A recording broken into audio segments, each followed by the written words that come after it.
Dobar dan, which is Croatian. So, g'day folks, how's it going? My name's Steve Royle. I'm over here from Sydney. It's a pleasure to have been invited by Dario and the good people here to moderate this exceptional panel on medical affairs and omnichannel engagement.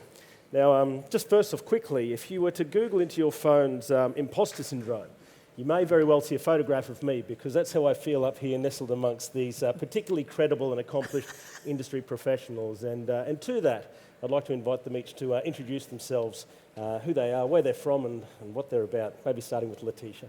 Yeah, thanks a lot. Happy to be here. Laetitia Duvold, Head of Global Medical Affairs Excellence at Lundbeck, and excellence at Lundbeck that includes the MLR area, that includes the operations, and a number of medical engagement areas like MedEd, MedInfo, and MSL Excellence. So very close to Omnichannel topic, of course, very close to us. And I'm personally very much looking forward to talking about one Omnichannel strategy and execution, not, marketing Omnichannel or medical Omnichannel, but really how we work in a very orchestrated and common way together towards the needs of the customer. Thanks, Laetitia. Kate. Yeah, I'm Kate Bradford, from the UK, living now in Switzerland. I work in Alexion, which is the rare disease business unit of AstraZeneca in global medical affairs. Wonderful. Maja. Maja Galic, Head of Global Medical Affairs Operations and Excellence. And I would say my relationship status with Omnichannel is complicated. And we did discuss potentially changing the name of this panel to Medical Omnichill. We'll touch on that a bit later. We'll get that. David. I'm David Logue. I'm an Irishman living in the UK, but working for a Californian company. So just to add complexity to that, I am the Chief Commercial Officer at Aktana, where we focus on omnichannel orchestration, trying to bring some of this stuff together using the power of intelligence, human-assisted intelligence is what I'll call it. And we have captured and patented this OmniChill, and we're going to be talking about it at the Beach Club later. Don't miss that one. Okay, so Omnichannel, who's heard of it? So, yeah, like probably everyone else, you're probably sick to the gills of hearing about sessions on Omnichannel, but it's medical affairs are still kind of grappling with it and what it means to them. And I put it to you that if you were to survey or give everybody a piece of paper to ask for their definition on Omnichannel, there'd be a fair variety of answers coming in. So before we get started, I thought we'd just put it to the panel. Can we get a little bit of a consensus on what Omnichannel means in the medical affairs space? Maybe starting with Kate. Yeah, I think it's really about having that, understanding the personas, and then having that sort of physician at the heart of everything you do. Has to be that HCP-centered approach. Mm-hmm. So. Yeah, I think we were touching on it as well. I'd probably add to that in versus having a product-centered approach where we're blasting out a whole lot of product-related information via multiple channels. It's really more about understanding the customer and what their preferences are to receive information and tailoring our deliverables accordingly. And I think Sandoz had a really nice slide on that just after lunch, so I'm going to steal that. Yeah, the listening is the important part. So let's just have a little bit of a look at the landscape at the moment. Omnichannel, it has its foundations in what clinicians want and when they want it. So when it comes to medical affairs, just in general, what is it that the clinicians actually do want? Yeah, I'm happy to lead on that. Medics in the room will know we like to take an evidence-based approach. So we can assume that we think we know what they want, but we like to back that up with evidence. So in Alexion, we went out and interviewed 150 neurologists in Europe in partnership with Sermo to ask them what is it they need. And it was interesting because the top three themes that came back were, first of all, they want the MSLs to provide good science and medical information. The second was they wanted good demonstration of scientific knowledge. And the third one was that they wanted us to help them shape their clinical practice. So that, then we know what they need. Is that surprising? Yeah, it was actually. And what was really surprising is that being fair and balanced came quite a way down the list, which you can either take as that they didn't mind, or that actually they sort of had that as a given, that if you're engaging with medical affairs, they take it as an assumption that you're going to be non-promotional and provide them with good information and knowledge. Because they basically want to be smarter after you've left the room than before, when you walked in. So. Yeah, that's great example from your internal market research, and we see that also from all kind of reports, right? Actually, I was mentioning now we have a lot of people from Schweiz, but we also have people from Australia here, and there are very recent surveys also conducted in Australia where, and maybe that's I don't know if it's controversial here, but physicians being overwhelmed by being targeted by different companies. More marketing omnichannel, so being targeted with a lot of promotional campaigns and starting to unsubscribe from their consent. And what they're asking, when they were asked, what actually would you like to get more of, or what would you like to get easier access to, top is guidelines and disease management come on the top by 70% of them, and 60% ask for, interactive learning experience, can be accredited medical education.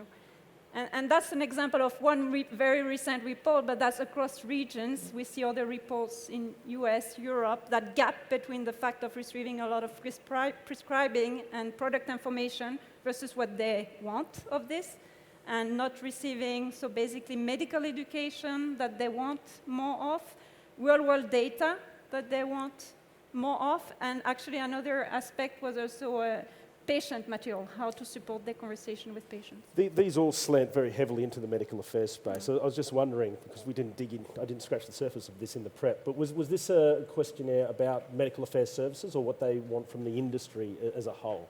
Yes, those surveys are commissioned by more people having interest from the medical affairs side, the one from Australia, but the other ones, no, they are across. They actually ask marketing and very interesting. Yeah, it's across. So to Kate's point, the value is the key play, to be left smarter. So to that, we've got a bit of an understanding of what the clinicians want at this point. How close are we? What's the gap? Are we where they want us to be at the moment?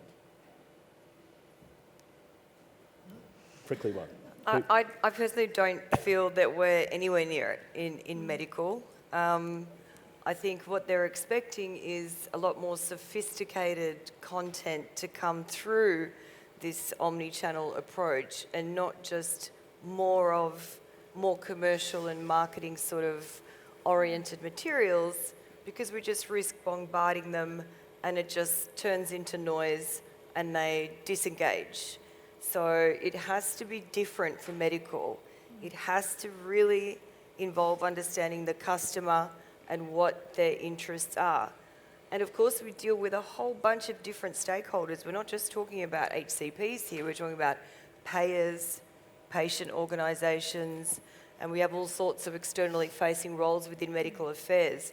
So do we even have the capabilities right now to create sufficient content fast enough internally for our medical externally facing colleagues, let alone being able to do it in real time on an individual basis for a key opinion leader that wants a specific data set, and so it all has to be very customized, very coordinated.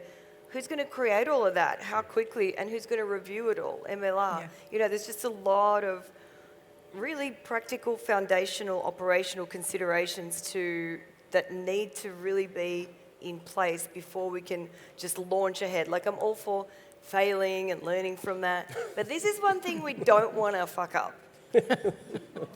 So just building on that, not wanting to fuck up, one of the things obviously we've been working quite a bit with our customers on is curating that content, getting it accurate, but making sure that it also is targeted with precision. And I think this is something that Maja and I have been talking about quite a bit today, which is how do we make sure that that is getting properly disseminated but used and usable, and not building endless content that isn't necessarily used. It's just too much effort. So the question is, how do we get that feedback piece in? How do we get that tracking in?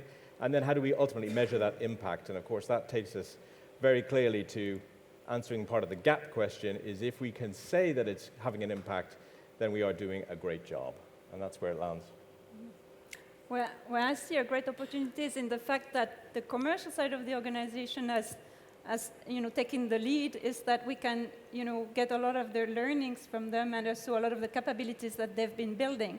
So when we say about the content, and also we heard about AI a lot, so it's not to mention AI again, but a lot of what's looked at in the commercial side with Gen AI, authoring tools, they could be beneficial for us in medical as much as they are in commercial. Also predictive AI, next best action, if you think of medical education, that's the same mechanism, right? And the same for the capabilities on data and analytics that we need also to get those learnings. Those capabilities exist in commercial, so how do we merge forces here? And I think the merge is the key thing, because we've got to stop saying on the commercial side. Right? I'm sorry to challenge you on that, because if I'm a customer, if I'm a physician or a payer or a patient organization, I want one omnichannel experience. I don't want a commercial one and a medical one. It has to be something we do together. And repeatedly today, I've seen marketeer strategies that talk about reps and marketing, and medical's missing. And we're off doing our own omnichannel strategy on our own, and we've got to stop doing that. Because if we can get ahead and get some of that budget early on and do good disease awareness, then we can really help the foundation for great launches for our commercial colleagues further down the line. So like the interface should almost be unichannel. Yeah, it's absolutely. Like one interface, and then behind the scenes it goes off where it needs to.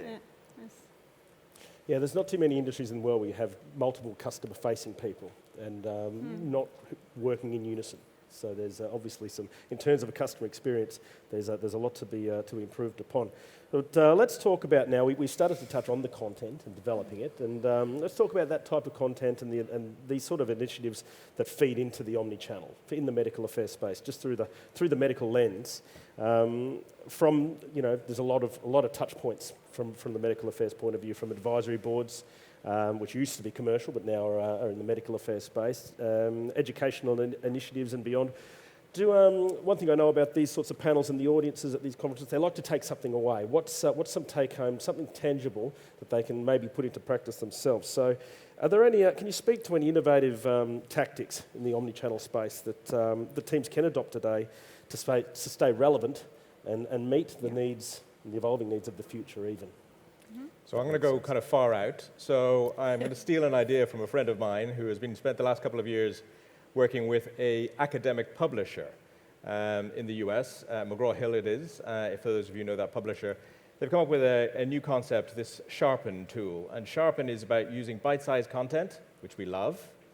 It's about using curated content, quizzes, flashcards, new ways of learning. Think TikTok generation, for those of you who have got teenagers in your homes.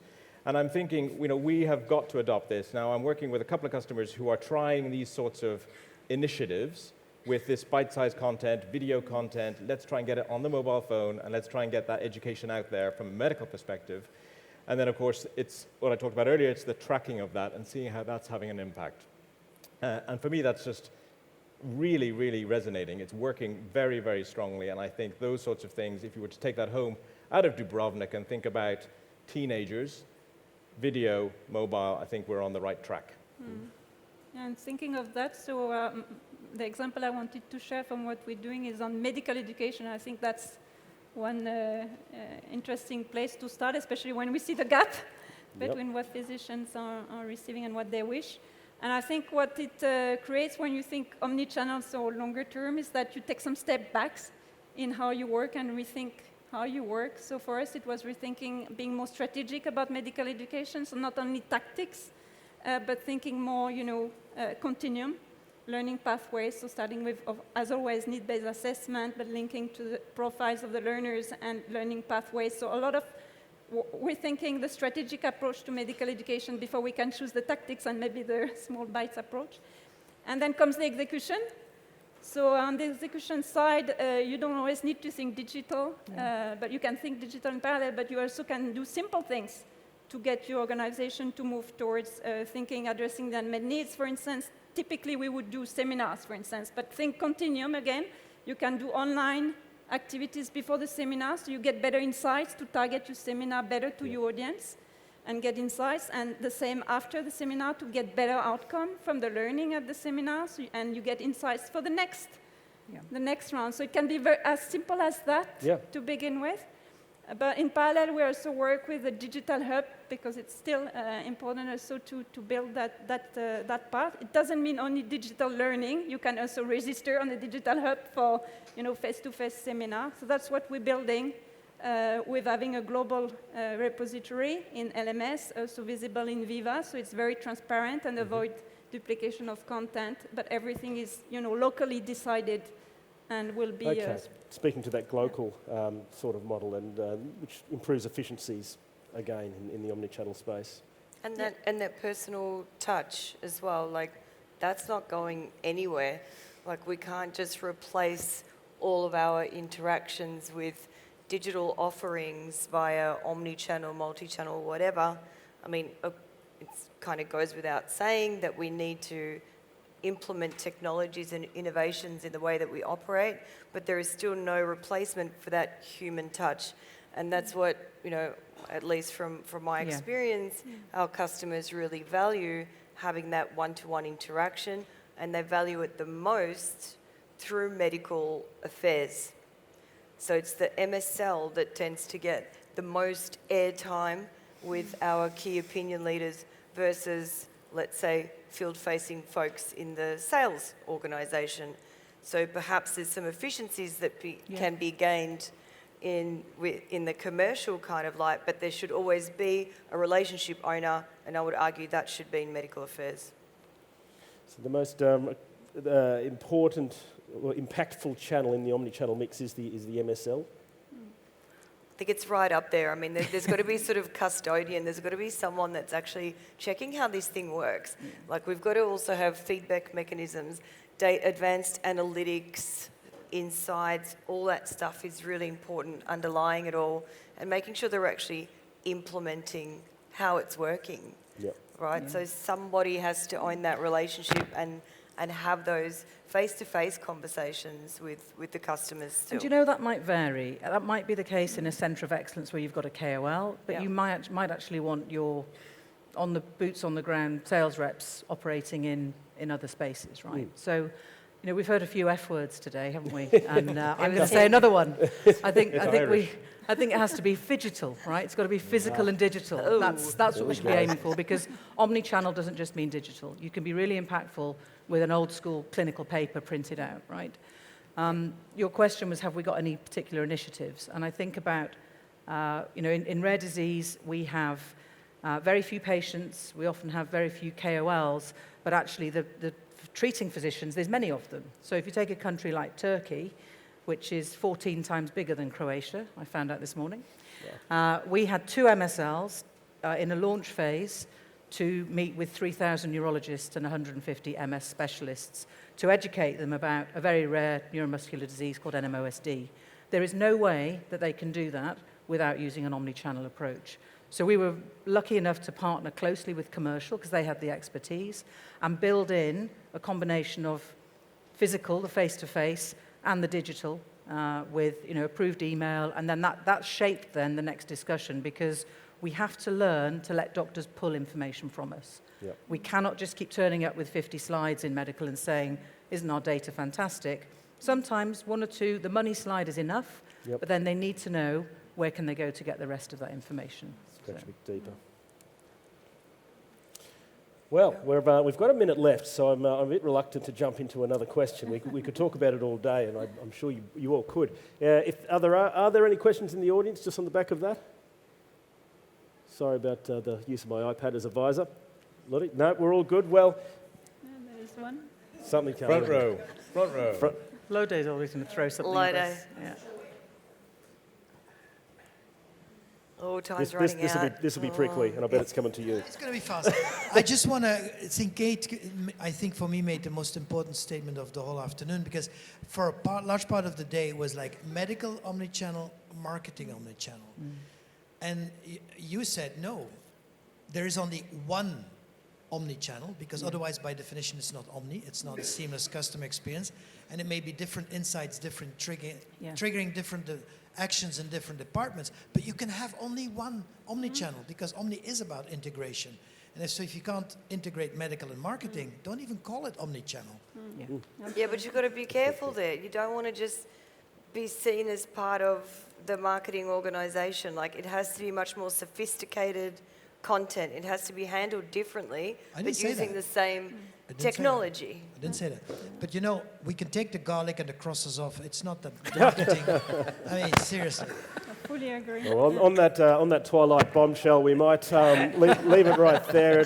Please join me in thanking the panellists for their wise insights for this particular panel, and I might quote the fidgetal thing. We'll see you down on the beach, and let's get fidgetal, and have a good night. So thank you, everyone.